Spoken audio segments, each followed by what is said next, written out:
Cara, você piscou e o maior segredo de ReZero acabou de ser revelado. Sim, meus queridos adoradores de Isekai, a verdadeira identidade de Aldebaran finalmente veio à tona. E não é teoria de fã maluco do Reddit não, é canônico, confirmado, o negócio tá lá, estampado na Light Novel. E o mais insano, ele é o Subaru, ou melhor, né, uma versão dele. Isso muda tudo. Isso acaba mudando tudo que a gente pensava sobre o universo de ReZero. O papel da Echidna nesse negócio, o mistério das almas duplicadas, o significado do santuário e até passando o próprio Subaru ali, né. Nesse vídeo, lógico, a gente vai ver toda a revelação do Aldebaran, que pode ser a chave para entender a verdadeira origem do Subaru e também o plano oculto da Echidna e como tudo pode estar conectado ali de forma lendária ao nome de Flugel, por exemplo.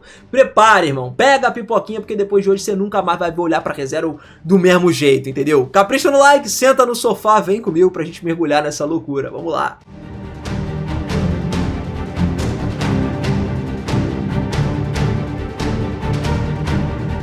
Fala, seus otakus, beleza? Eu sou o Minas e sejam muito bem-vindos a mais um videozão aqui no canal. E olha só, galera, o negócio é doido, tá? A gente tá pra mais um vídeo agora que vai ser a maior revelação de ReZero. Tudo acabou acontecendo de uma forma tão doida. Sim, essa é a verdade sobre o Aldebaran. A sua identidade finalmente foi revelada e hoje, como muitos de vocês sabem, a gente tá atualmente no arco 9 lá. E o Aldebaran, ele é essencialmente o personagem principal, também o vilão dessa parte, né? Muitas pessoas já estavam tentando descobrir quem realmente era o Aldebaran há muito tempo. Ele era conhecido comumente como Uau, pra você entender quem é ele, um ex-membro do acampamento da Priscila lá, que interpretou todo aquele cavaleiro da Priscila e tudo mais, e mesmo que tenha tido só papéis coadjuvantes ali nos arcos 3 e 5, ele é um personagem muito importante nos arcos 7 e 8, e o principal antagonista do arco 9. Ele também desempenhou um papel de coadjuvante importante no conto da Princesa Escarlate, só que quando ele apareceu nesse conto Escarlate aí, irmão, a gente rapidinho viu que tem mais nele do que à primeira vista ali. E depois da revelação de que ele supostamente foi convocado do Japão para esse mundo cerca de 18 anos antes da convocação do próprio Subaru, a gente começou a pensar de fato em alguma coisa, e ao longo da série ele começou gradualmente a mostrar um nívelzinho de familiaridade, digamos assim, né, alguma coisa que, assim, participações da seleção real, no culto das bruxas, as bruxas do pecado particularmente, né, como o próprio Subaru no final das contas. Então assim, tem bastante especulação do Aldebaran, falando que na verdade ele é o próprio Subaru, isso porque eles compartilham a mesma altura, a mesma cor dos olhos, o mesmo cabelo e por aí vai. Só que até agora tudo não passava de teoria. Até hoje, né, quero explicar pra vocês exatamente o que tá acontecendo. A maioria de vocês que tá vendo isso aqui só tá acompanhando o anime, talvez não tenha visto nem a Light Novel ou Web Novel, enfim. E sabe que a Web Novel tá em hiato, mas da onde vem essa nova informação? Pra quem não sabe, quando a Light Novel ainda não foi lançada, geralmente a gente recebe novas informações através de prólogos. Muitos mangás, né, novels fazem isso, e o Kozo é um Classroom of the Elite, é um exemplo disso, tá? E, por exemplo, no volume anterior também de ReZero, a gente teve um prólogo que mostrava o Aldebaran interagindo com a Echidna. Claro, durante o famoso chá das bruxas. A gente vê uma conversa entre os dois lá. Um dos momentos mais impactantes é quando o nome Natsuki Subaru ressoa na alma do Aldebaran. Aí é que começa. Isso começa a perturbar ele profundamente. Ele claramente não gosta do Subaru. Também vemos outras semelhanças ali, por exemplo, quando o Aldebaran ele tá no corredor circular.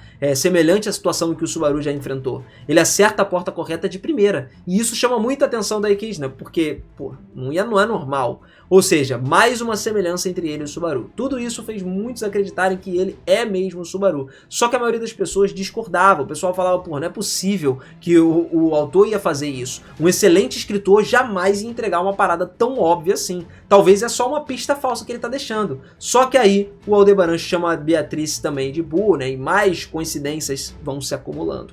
Qual é a resposta final? Bom, hoje a gente recebeu mais o volume bônus recente da Light Novel aí, e assim como no anterior, temos o prólogo. Esse prólogo, mais uma vez, apresenta o Aldebaran e a Echidna. Agora, resumindo o prólogo, ele começa com a Echidna dizendo a alguém que ela é um grande fracasso. A pessoa com quem ela está falando é confirmada como sendo o Aldebaran, e na ilustração ele aparece exatamente como o Subaru, incluindo o agasalho, tá? E aí confirma tudo pra gente. Aldebaran é o Subaru. Ele e a Echidna, eles estão localizados no mundo dos sonhos dela, e o céu tá todo escuro, coberto de estrelas. O Aldebaran, ele acha isso estranho, já que aquele lugar ali deveria estar fixado na luz do dia, e ele também encontra uma criança dormindo. Algo inusitado, porque ele nunca viu essa criança dormindo antes. E mesmo que irrite ele, ele admite que acha que ela tá bonita. E a ilustração mostra exatamente isso, a Echidna dormindo. Ele inclusive estava pensando em pegar um pincel, rabiscar o rosto dela e tal, como se fosse uma brincadeira, mas algo chama a atenção dele antes de fazer isso. Um fraco vislumbre de lágrimas se formando nos olhos dela.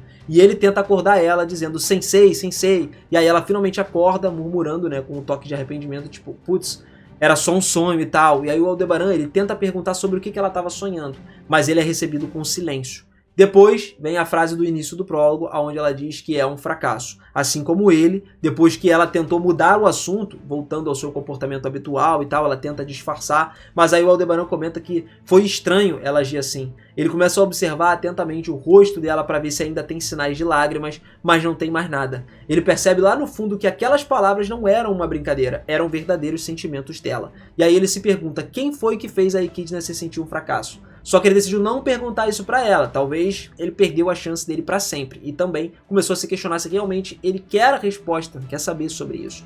A cena começou a terminar então com a frase, mesmo que o céu de estrelas seja falso, essa é uma vista maravilhosa. E assim termina o prólogo e começa o volume 41. Portanto, sim, temos a confirmação de que Aldebaran é o Subaru. E olha só, eu já tinha feito um vídeo sobre isso há um tempo atrás, falando sobre a história do Aldebaran e tal, e mais uma vez acertamos, cara. Acertamos, mano. Enquanto aquela fala de quem chamou a Echidna de fracasso, na minha opinião foi a própria Echidna que falou isso daí, tá? A gente sabe que existem duas Echidnas, que é a do caixão e a do mundo dos sonhos, né? O autor já confirmou que elas são entidades diferentes. Até mesmo o Roswell lá, ele reconheceu que a Echidna do túmulo é diferente da do mundo dos sonhos. E foi sobre isso que a Emília, por exemplo, ficou falando lá, quando disse que a Echidna do túmulo parecia muito diferente da que ela encontrou no sonho. Então, eu tô assumindo que a Echidna do mundo dos sonhos é algum tipo de cópia da Echidna real. Não é uma coisa que, sei lá, surgiu de novo. E é claro, isso leva à ideia de que o Aldebaran também deve ser uma cópia do Subaru. Pá! Olha o bingo aí! Batemos na tecla várias e várias vezes, meus amigos. E agora estamos no que deveria ser. Aldebaran sendo cópia do Subaru por muitas coincidências do acaso, só que beleza, é uma cópia mais velha, né, digamos assim, ele veio 18 anos antes, né, então teoricamente ele é 18 anos mais velho do que o Subaru, e é por isso que o Aldebaran se parece tanto com ele, por ser uma cópia. A gente já viu anteriormente que se a alma do Subaru estiver dentro do Aldebaran, o corpo do Aldebaran vai se mudar ali para combinar com a sua alma, e esse foi justamente o ponto central do arco número 8, quando o Subaru ainda era uma criança. A alma dele basicamente ela queria retornar à sua forma original, portanto se a alma do Subaru tivesse mesmo dentro do corpo do Aldebaran, é natural que o corpo do Aldebaran assumisse a forma do Subaru. A grande questão é, por que o Aldebaran teria a alma do Subaru dentro dele? Porra, aí é que é o difícil. Só que não temos uma resposta certa sobre isso, mas o mais provável é que ele seja uma réplica do Subaru, como eu falei. Da mesma forma que Ryuzushima e Ryuzumaya eram cópias lá no santuário. E como a Echidna está envolvida tanto com o santuário quanto com o Aldebaran,